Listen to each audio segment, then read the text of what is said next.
Halo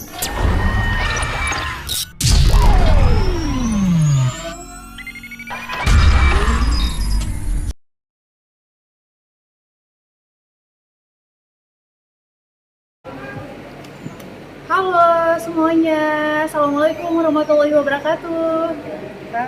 Waalaikumsalam warahmatullahi wabarakatuh. Ya, Alhamdulillah ya sekarang obrolan berdaya sesi 2 kita itu ada di Lapas Perempuan Jakarta ya. Alhamdulillah loh teman-teman, ini hari ini kita ketemu sama Kalapasnya langsung nih. Oke, Ibu Ya, Ade Agustina, selamat ya. bergabung Ibu. Dan juga Ibu Dr. Insinyur Leli Wahyuniar MSc selaku dari Yayasan Komunitas Berdaya Indonesia. Nah, jadi pertamanya kita mau bincang-bincang dulu nih. Sebenarnya Bu Leli apa aja sih yang udah dilakukan di lapas ini? Ya, alhamdulillah tahun 2022 kita mendapatkan bantuan dari Ford Foundation. Kita berterima kasih juga ya kepada Ford Foundation, juga bersama dengan Dirjen Bina Kemendagri kita membuat program untuk lapas perempuan kelas 2A di Jakarta Timur, Pondok Bambu ya. Nah, ada beberapa kegiatan. Pertama, kita melakukan penguatan kapasitas pelaksanaan pusat kegiatan belajar masyarakat atau PKBM untuk para pelaksana program pendidikan putus sekolah di lapas perempuan untuk keluarga binaannya. Nah, jadi teman-teman di lapas perempuan, warga binaannya yang memang sempat putus sekolah karena harus menjalani masa hukuman di lapas perempuan ini, mereka tetap bisa melanjutkan pendidikannya, baik itu paket A, B, atau C ya. Jadi mudah-mudahan mereka bisa mendapatkan ijazah, lalu nanti keluar bisa mendapatkan pekerjaan yang lebih layak. Nah, kita juga memberikan bantuan, ada laptop dan kemarin LCD ya, juga modem dan modul-modul pendidikan, serta juga ada CD-ROM untuk belajar mandiri. Nah, kedua, kita juga bekerja sama dengan YARSI untuk melakukan kegiatan pendidikan dan penyuluhan kesehatan reproduksi dan HIV/AIDS untuk petugas dan juga warga binaan. Ada TOT-nya, untuk dokternya, untuk petugas dan juga untuk warga binaannya.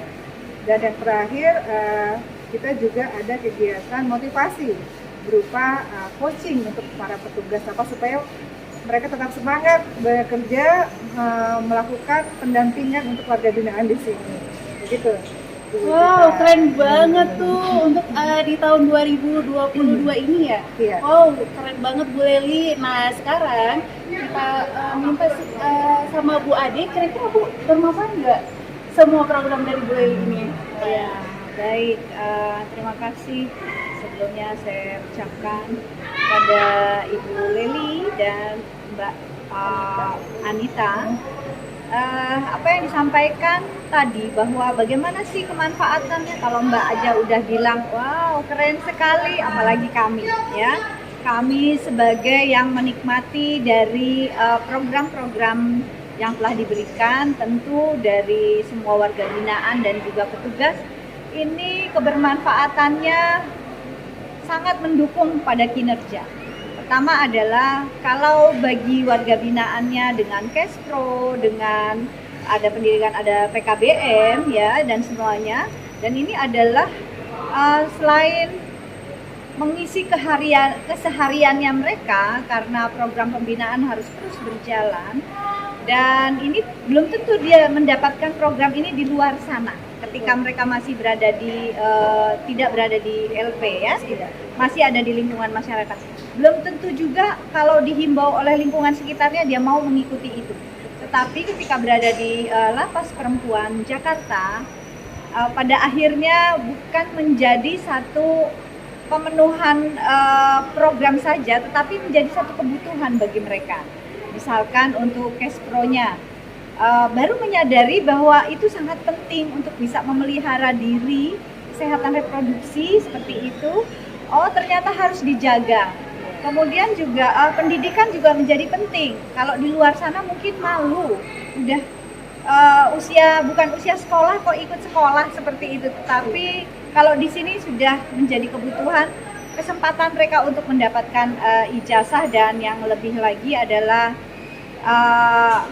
mereka bisa menjadi membaca ya dan menulis, kemudian juga hitung-hitungan angka. Mungkin selama ini kalau menghitung angka tidak bisa, tapi menghitung uang bisa, biasanya begitu ya. Tapi ini udah berkesinambungan. Untuk petugasnya sendiri seperti apa? Nah, dalam program ini tentu tidak hanya Ibu Leli dan Dokter Maya saja ya yang melaksanakan itu, tetapi karena keterlibatan dari petugas, kalau petugasnya tidak dikuatkan dengan kekuatan mentalnya berhadapan dengan para warga binaan, mungkin gemes gitu ya, atau stres, jadinya stres sendiri, tidak marah memang dengan WBP-nya, menahan diri sendiri, pada akhirnya yang tidak sehat adalah petugas. Nah, untuk berkesinambungan inilah telah dibantu oleh Ibu Leli dan Dokter Maya untuk bisa juga memberikan penguatan, terutama Bu Leli sendiri ya, yang memberikan coaching sehingga para petugas lebih bersemangat, lebih bisa bagaimana menghadapi satu persatunya warga binaan, tidak mengeneralisir berhadapan dalam misalkan memberikan layanan secara langsung atau secara per individu ataupun kelompok. Jadi saya kira kalau kita mau menyebutkan satu persatunya, intinya adalah ini adalah merupakan program yang satu kesatuannya adalah sangat-sangat bermanfaat. Dan kami sangat mengharapkan bahwa ini terus berlanjut dengan pengembangan yang lain lagi, yang bisa berkelanjutan mendukung terhadap program yang sudah dilaksanakan. Oke, baik, terima kasih Ibu Ade. Wow, luar biasa sekali ya, berarti sangat keren ya untuk WBP atau bagi petugas ya.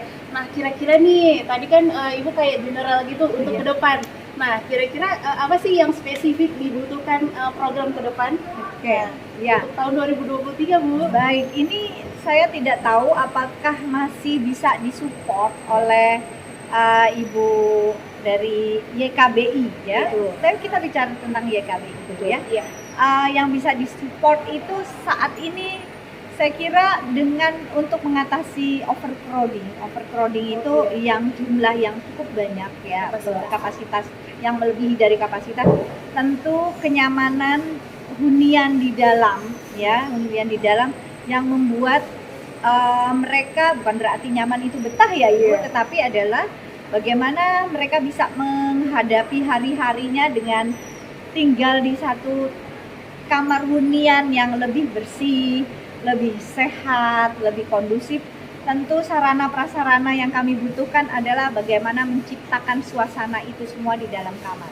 Tidak perlu mahal, tapi kebutuhan itu tentu tidak mungkin bisa disupport oleh anggaran kami yang terbatas. Kita ingin kebersihan mereka juga itu kepada hunian. Saya kira semoga bisa didukung ya, sebab kami juga akan menempatkan dengan klaster-klaster, misalkan ada hunian, ada kamar ibu dan anak ya, hanya ibu dan anak yang ada di sana, kemudian lanjut usia dan juga mereka yang mengalami sakit gitu ya, sakit ketularan semua. Betul, sehingga penanganannya itu menjadi lebih terarah. Kalau misalkan ada ibu dan anak dalam satu kamar, apa sih program, kita bisa fokus melihat gitu, memperhatikan dengan oh iya kamar ini kemarin atau tadi pagi belum saya tengok ya, gimana kondisi kesehatannya, udah fokus di situ saja. Karena kalau digabungkan selain juga kurang begitu baik untuk kondisi kesehatan bagi anak secara mental dan fisik, diasuh oleh semua orang. Kita tidak pernah tahu digendong satu, digendong dua, nanti si bayi menangis, ada kesalahan menggendong, nah itu yang kami cegah. Jadi biarlah anak-anak nanti dengan ibunya bisa lebih nyaman. Itu salah satu contoh saja. Baik, terima kasih Ibu Ade, dan akan kita note sih yang boleh lihat. Insya Allah ya. Iya. Kita lapor juga ke Corp Foundation nantinya ya. Dan juga saya ingin juga berpesan sih untuk pesan kunci nih ya, bahwasanya ternyata memang akses pendidikan dan layanan kesehatan dan juga layanan kesehatan mental itu sebetulnya hak semua orang. Jadi walaupun teman-teman kita warga binaan di lapas ini, mereka berhak juga mendapatkannya. Makanya kita memang memberikan bantuan untuk lapas perempuan. semoga nanti banyak lapas-lapas lain yang bisa mendapatkan bantuan juga. Amin. Baik, amin ya robbal alamin. Guys, terima kasih ya untuk hari ini. Mungkin nanti kita ketemu lagi di episode selanjutnya dan di tempat yang berbeda.